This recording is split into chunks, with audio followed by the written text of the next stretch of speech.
हमारी संस्कृति, हमारे संस्कार सदा रहें हमारे साथ। सब्सक्राइब करें तिलक। प्रार्थना की खुशबू, साइकिल प्योर अगरबत्ती। परंतु प्रतिशोध के लिए यह अवसर उचित नहीं है। मैं तो अति शीघ्र वैष्णव का निपटारा करना चाहता हूं गुरुदेव, परंतु आप मुझे नपुंसकता का पाठ पढ़ा रहे हैं। मैं अपने आप को रोक नहीं सकता। आपको हर हाल में अपने आप को रोकना होगा राक्षस राज। परंतु क्यों गुरुदेव? क्योंकि जब तक तपस्या करके आप वैष्णव से अधिक शक्तियां प्राप्त नहीं कर लेते और उसे पराजित करने के योग्य नहीं बन जाते, मैं आपको आक्रमण करने की आज्ञा नहीं दे सकता। ठीक है गुरुदेव, मैं आपकी बात भली भांति समझ गया हूं। अब मैं तपस्या करूंगा, सिद्धियां प्राप्त करूंगा और उस वैष्णव से अपना प्रतिशोध लूंगा।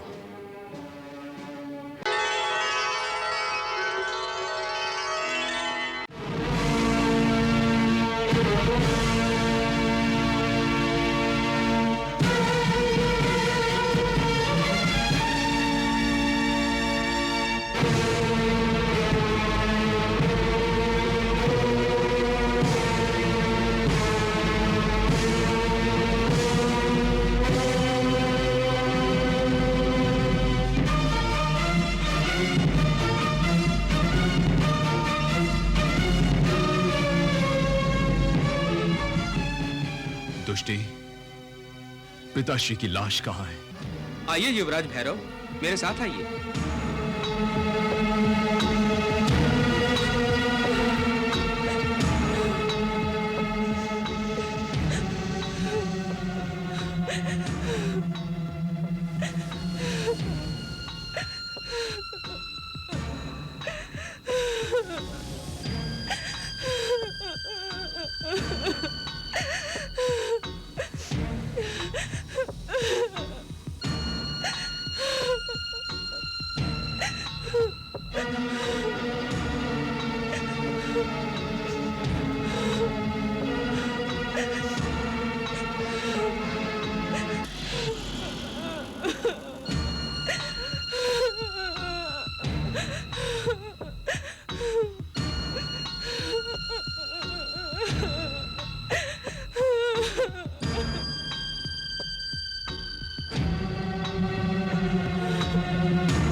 पुत्र मेरा,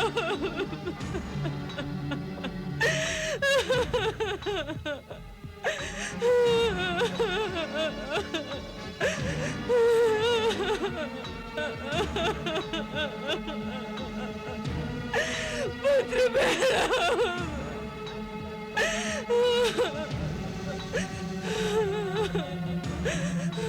दुष्टि, जी युवराज। हमारे पिताश्री के अंतिम संस्कार की व्यवस्था शीघ्र ही की जाए। हम उनकी चिता से आग लेकर अपने शत्रुओं का राज्य जलाना चाहते हैं। जो आज्ञा युवराज।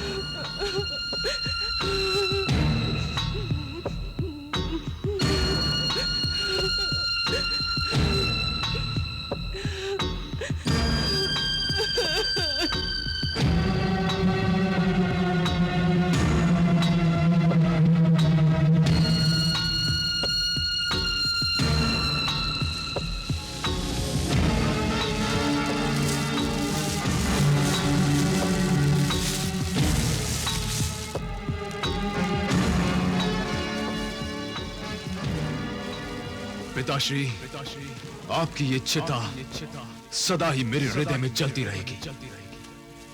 जिस राजा रत्नाकर और राजकुमारी वैष्णव ने आपको मृत्यु के हवाले कर दिया, उस राजा रत्नाकर और राजकुमारी वैष्णव को मैं मृत्यु के हवाले कर दूंगा और उन दोनों के साथ उनकी नगरी को चिता बनाकर भस्म कर दूंगा।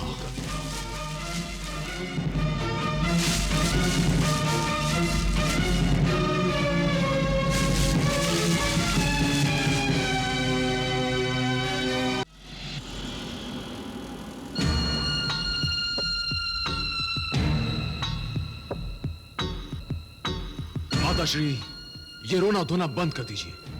आप तो जानती ही हैं कि पिताश्री को आंसू अच्छे नहीं लगते थे। वो तो सदा सर्वदा लोगों को रुलाते थे, और अब मैं उनका राज सिंहासन संभाल कर अपने कर्तव्य का पालन करूंगा और अपने शत्रुओं को खून के आंसू रुलाऊंगा मैं। परंतु पुत्र, तुम्हें अपनी शिक्षा पूरी करनी है, गुरुकुल वापस जाना है। नहीं माताश्री, अब मैं गुरुकुल नहीं जाऊंगा। अब मैं राज्य का भार संभालूंगा।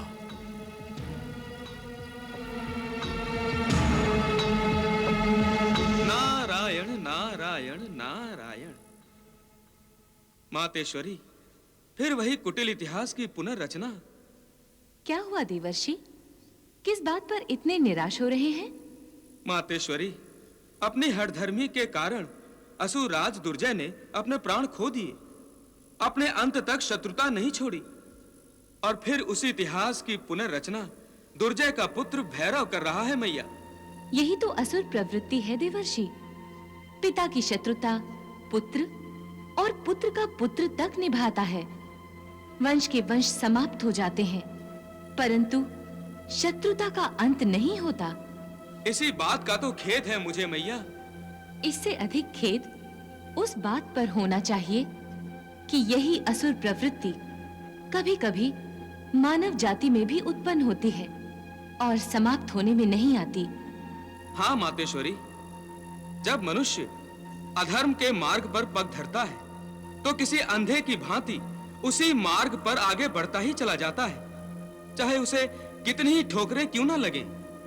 परंतु फिर भी मनुष्य से ये आशा रहती है कि किसी ठोकर पर तो उसकी आंखें खुलेंगी, और जब तक मनुष्य से मानवता और धर्म की आशा बंधी रहती है, प्रलय नहीं आती। आप धन्य है मैया। नारायण नारायण। यह स्थान एक समृद्धशाली जनपद था।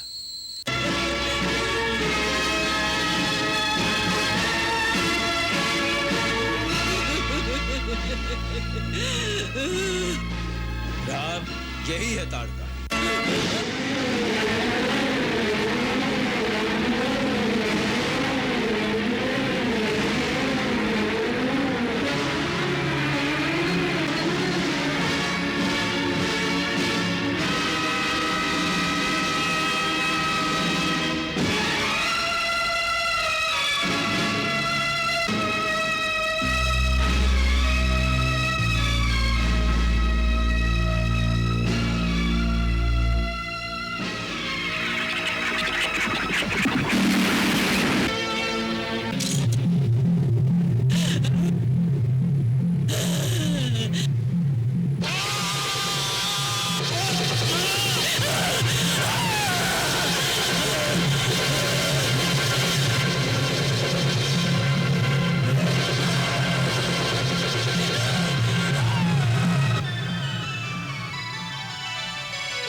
वैष्णो, वैष्णो, वैष्णो, इस बाल्यपन में तुम्हें खेल कूद का आनंद लेना चाहिए और तुम ध्यान लगाए बैठी हो। पिताश्री, सबसे बड़ा आनंद प्रभु से मन लगाने में ही है। मैं प्रभु का ध्यान लगाकर उन्हीं का नाम जप रही थी। श्री राम श्री राम श्री राम। प्रभु श्री राम? हाँ माताश्री, मैंने श्री राम का ध्यान लगाकर अपने मन की आंखों से प्रभु के दर्शन भी कर लिए हैं। इसका अर्थ है कि प्रभु ने तुम्हें अपने दर्शनों से अनुग्रहित किया है।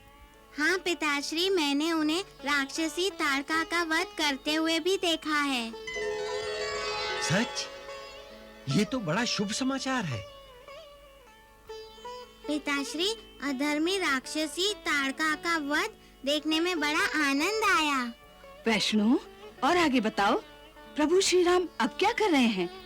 बताती हूँ माताश्री। इस समय श्री राम अपने भ्राता लक्ष्मण के साथ महर्षि विश्वामित्र के यज्ञों की रक्षा करने के लिए उनके साथ पवित्र स्थान सिद्धायतन पर जा रहे हैं। पिताश्री, हम प्रभु श्री राम के दर्शन करने के लिए कब चलेंगे? नारायण, देख लिया मैया, प्रभु श्री राम के दर्शन करने के लिए देवी वैष्णो कितनी व्याकुल हो रही हैं। हाँ देवर्षि, जब मानव अवतार में भगवान स्वयं धरती पर उपस्थित हों, तो कौन सा श्रद्धालु मानव, दानव या देवता होगा जिसका मन उनके दर्शन के लिए व्याकुल नहीं होगा? नारायण नारायण मातेश्वरी। ओम ऐं ह्रीं क्लीं चामुंडे विचे स्वाहा। प्रणाम गुरुदेव। आयुष्मान भव। राज्य का अधिपति होने के नाते मैं राजा रत्नाकर की नगरी पर आक्रमण करना चाहता हूं। मुझे यशस्वी होने का आशीर्वाद दीजिए गुरुदेव। नहीं राक्षस राज भैरव। गुरुदेव, मेरा आशीर्वाद सदा आपके साथ है, परंतु रत्नाकर पर आक्रमण करने की आज्ञा नहीं दे सकता। क्यों गुरुदेव, क्यों? क्या आपको मेरे बाहुबल पर, मेरे शौर्य पर, मेरे पराक्रम पर शंका है, संदेह है? नहीं राक्षस राज भैरव, मैं केवल वैष्णो की भयंकर माया के कारण चिंतित हूं। राक्षस राज भैरव, महाराज दुर्जय महामायावी थे, परंतु वैष्णो को वो अपनी माया के प्रभाव में नहीं ला सके, बल्कि वैष्णो की माया के अधीन होकर मृत्यु के भी अधीन हो गए। मैं इसी का प्रतिशोध लेना चाहता हूं गुरुदेव। अवश्य लीजिए, अवश्य लीजिए राक्षस राज भैरव, परंतु प्रतिशोध के लिए यह अवसर उचित नहीं है। मैं तो शीघ्र, अति शीघ्र वैष्णव का निपटारा करना चाहता हूं गुरुदेव, परंतु आप मुझे नपुंसकता का पाठ पढ़ा रहे हैं। मैं अपने आप को रोक नहीं सकता। आपको हर हाल में अपने आप को रोकना होगा राक्षस राज। परंतु क्यों गुरुदेव? क्योंकि जब तक तपस्या करके आप वैष्णो से अधिक शक्तियां प्राप्त नहीं कर लेते और उसे पराजित करने के योग्य नहीं बन जाते, मैं आपको आक्रमण करने की आज्ञा नहीं दे सकता। ठीक है गुरुदेव, मैं आपकी बात भली भांति समझ गया हूं। अब मैं तपस्या करूंगा, सिद्धियां प्राप्त करूंगा और उस वैष्णव से अपना प्रतिशोध लूंगा। मुझे आशीर्वाद दीजिए गुरुदेव। आपकी तपस्या फलीभूत हो। प्रणाम गुरुदेव।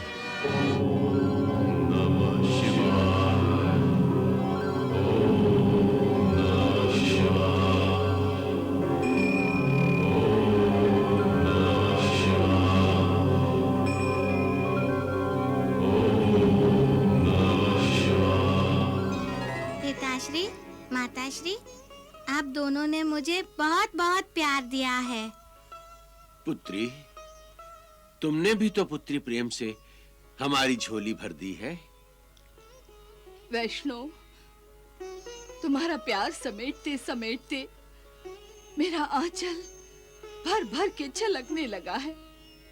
हम दोनों ही तुम्हारे प्यार से तृप्त हो गए हैं। जानती हूँ पिताश्री, इसलिए अब मैं अपना अधिक समय तपस्या में बिताना चाहती हूँ। अब मैं घोर तपस्या करूँगी। घोर तपस्या? इतनी छोटी आयु में? हाँ।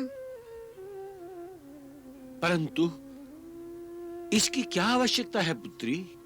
पिताश्री, तपस्या जो किसी आवश्यकता की पूर्ति के उद्देश्य से की जाती है, उसका स्थान तो बहुत छोटा होता है।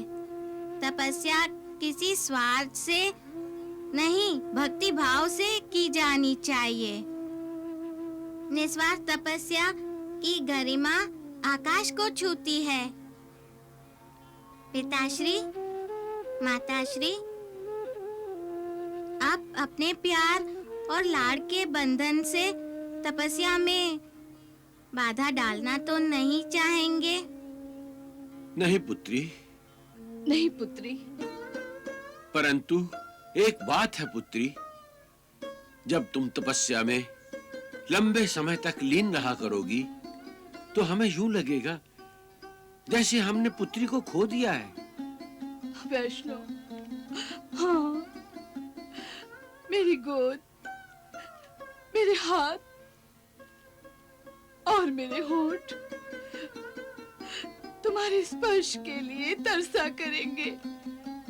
तुम हमारे पास होते हुए भी हमसे दूर रहोगी। हाँ पिताश्री, संसार में भक्ति का रहस्य यही है कि तपस्या करने वाला संसार में रहता भी है और संसार से नाता तोड़ता भी है। और जब तक मानव संसार से नाता नहीं तोड़ता तो परमेश्वर से नाता कैसे जोड़ सकता है? हे देवी वैष्णवी, आप मानव शरीर में एक दिव्य आत्मा है, इसलिए आपके लिए संसार से मुंह मोड़ना सहज है। परंतु हम संसारियों के लिए संसारिक मोह से अथवा पुत्री के मोह से मुंह मोड़ना बहुत कठिन है। माताश्री, यूं रोकर मेरा रास्ता मत रोकिए। मैं बड़ी से बड़ी आंधी से गुजर सकती हूँ, प्रलय भी मुझे नहीं रोक सकता। मगर मैं अपनी माता और अपने पिता के आंसुओं के समुद्र को पार नहीं कर सकती। वैष्णो, यदि आप दोनों की इच्छा नहीं है तो मैं आप दोनों की ममता पर अपनी तपस्या को भेंट चढ़ा दूंगी। नहीं वैष्णो, नहीं। आपके इतने बड़े बलिदान का उपकार हम कैसे उतार सकेंगे? पुत्री वैष्णो, आपकी कृपा का भार मेरी ममता पर इतना है कि मैं 100 जन्मों तक भी तुम्हारी तपस्या करूंगी तो ये भार उतार नहीं पाऊंगी। संतान माता पिता पर कोई उपकार नहीं करती माताश्री। आपके यहाँ मेरा जन्म लेना तो एक निमित्त है। आपकी पुत्री बनकर मैंने अपना पहला धर्म निभाया और अधर्मी राक्षस राज दुर्जय का वध करके मैंने अपना दूसरा धर्म निभाया है। मेरे 2 सांसारिक उद्देश्य पूरे हुए हैं।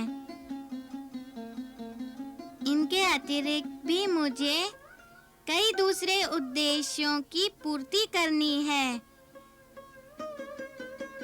परंतु इसमें अभी समय है, इसलिए मैं तब तक अपने परमेश्वर की तपस्या करना चाहती हूँ।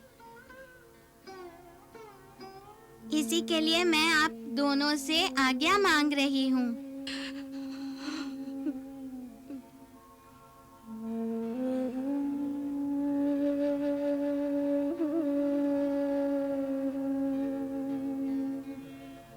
नहीं, ऐसे आंसू बहाते हुए नहीं, मुस्कुराते हुए आज्ञा दीजिए।